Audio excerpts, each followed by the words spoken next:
Bom dia, mais uma manhã com Deus, priorizando a palavra de Deus. E nesta manhã, do dia 25/3, nós vamos meditar de 2 Samuel, do capítulo 5 ao capítulo 8, isso mesmo. E aí nós vamos ver que no capítulo 5, Davi se torna rei sobre todo Israel. Nós tivemos no capítulo anterior a morte de Isbosete, filho de Saul, e nós tínhamos já visto que Abner, né, o grande comandante de Saul, tinha se aliançado com Davi, né? Então nós podemos ver aqui que se fortaleceu os laços de Davi, né? E nós podemos ver que Davi vai e conquista Jerusalém, né? E ele luta contra os jebuseus que ocupavam uma região daquela ali, né? E Davi ele toma a fortaleza de Sião, que hoje é chamada Cidade de Davi.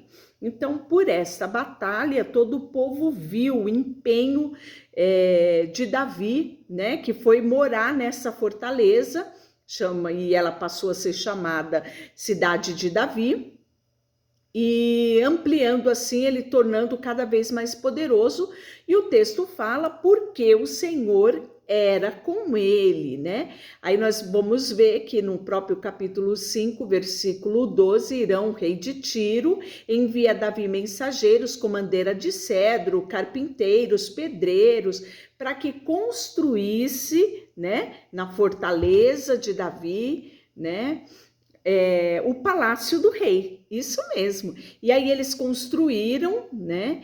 E com isso Davi ele percebe que Deus tinha confirmado o trono dele, né, como rei sobre Israel, e o exaltado, né, por causa de toda a unidade ali que Israel estava tendo. Então, depois de mudar-se, né, de Hebrom para Jerusalém, Davi tomou mais concubinas e teve mais filhos e filhas, né? Então, esses já nasceram já nesse novo tempo onde Davi vai habitar em Jerusalém, né? E ele já tinha 6 filhos, que eu comentei lá, que tá lá no capítulo 3, do versículo 2 ao 3, nós vamos ver os 6 filhos que ele teve em Hebrom, e agora ele vai ter mais 11 filhos, exatamente, né? Então tem o nome deles todos aqui, então nós vamos totalizar aqui 17 filhos de Davi.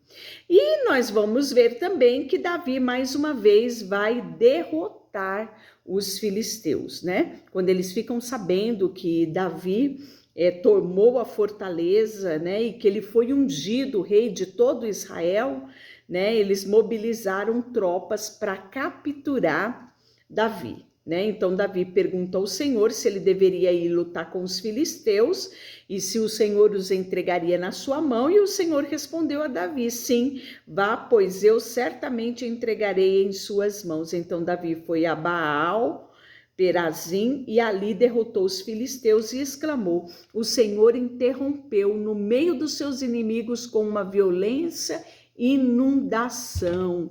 Pouco tempo depois, os filisteus voltaram a se espalhar pelo vale de Refaim, e mais uma vez Davi consultou o Senhor.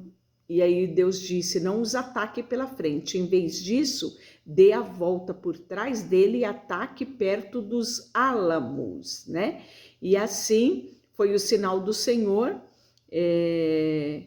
que mais uma vez ele vai derrotar.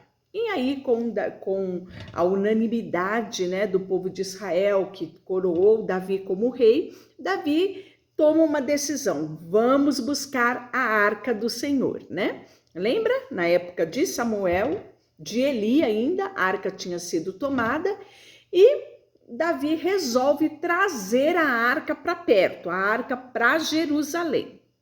E aí ele convoca os melhores guerreiros de Israel, disse que era 30.000 ao todo, né? E partiu para Balaã de Judá a fim de buscar a arca de Deus, junto ao qual era invocado o nome do Senhor do Exército, que está entronizado entre os querubins. Então puseram a arca de Deus num carro novo e levaram da casa de Aminadab, que ficava no monte, né? Então começou a grande festa. Davi e todo o povo de Israel celebravam diante do Senhor, entoavam cânticos, tocando todo e qualquer tipo, né? Todo tipo de instrumentos musicais. E aí diz que quando chega na eira de Nacon, os bois tropeçaram e a arca ia caindo. Uzá, que estava por perto, colocou a mão para segurar a arca, e a ira do Senhor se acendeu contra Uzá, e Deus o feriu por causa disso, né? E ele morreu ali ao lado da arca.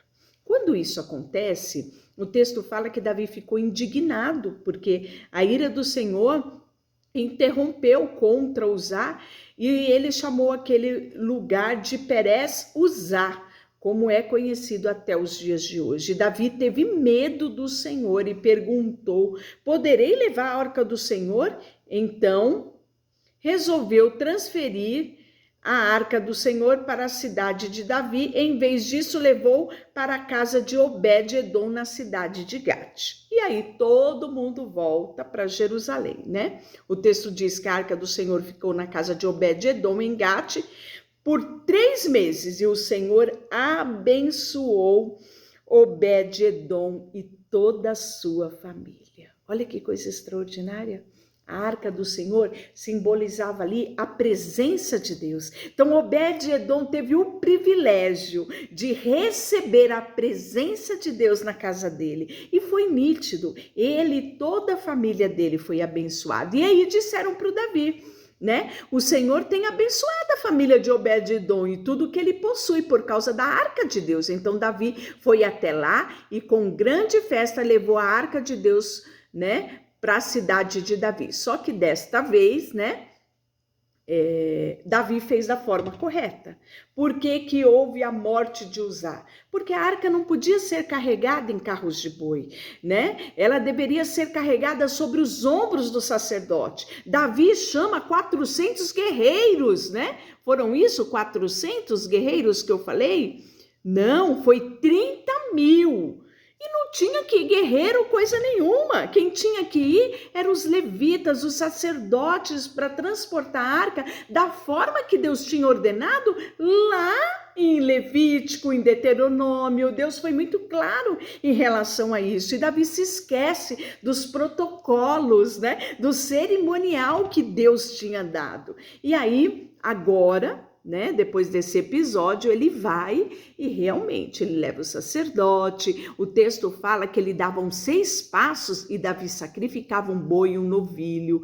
Ele usava o colete sacerdotal, eles dançavam diante do Senhor. Assim, todo o povo de Israel levaram a arca do Senhor com gritos de alegria e som de trombeta.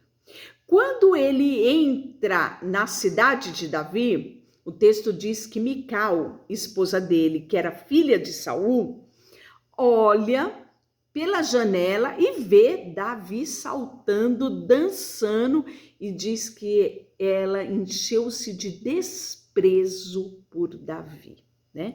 E aí Davi ofereceu ao Senhor holocausto, abençoou o povo, deu comida para o povo e todos voltaram para sua casa. E aí, quando Davi volta para sua casa para abençoar a sua casa, né? Ele recebe não o acolhimento de Mical, mas a reprovação de Mical, dizendo para ele: que coisa feia. Um rei não podia se comportar dessa forma, né?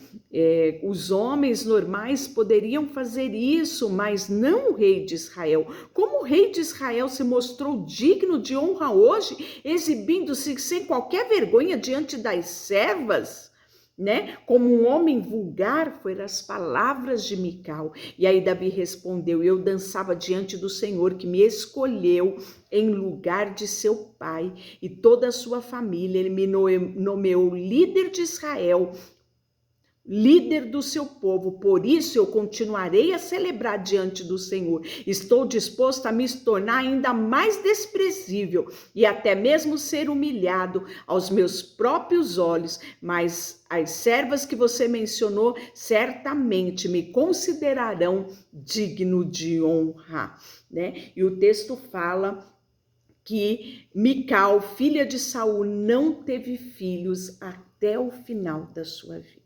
O que eu quero dizer para aqui, né? Mical, ela teve a oportunidade de receber a bênção de Davi. Ao invés disso, ela preferiu receber a maldição, né? Uma filha de um rei poderia ter uma vida de princesa, mas ela preferiu viver uma vida amargurada. Como é que você vai reagir às dificuldades da sua vida? Né?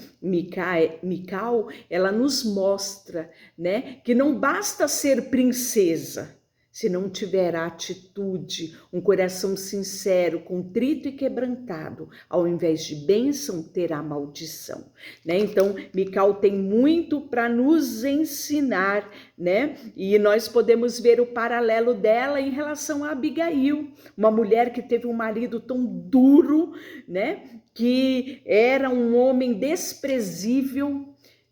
Deus olhou para ela, né, e viu nela um coração bondoso, e ela se tornou esposa de Davi e deu a ele filhos e filhas. Em contrapartida, uma princesa filha de Saul, que deveria ter todos os privilégios, não pôde gerar filhos para o rei Davi. Acabou o seu dia banhadas de amargura, né? Então, este é um ensino muito grande para mim e para você nos dias de hoje, né? Deixa eu orar por você. Deus, nós queremos colocar diante de Ti o nosso coração.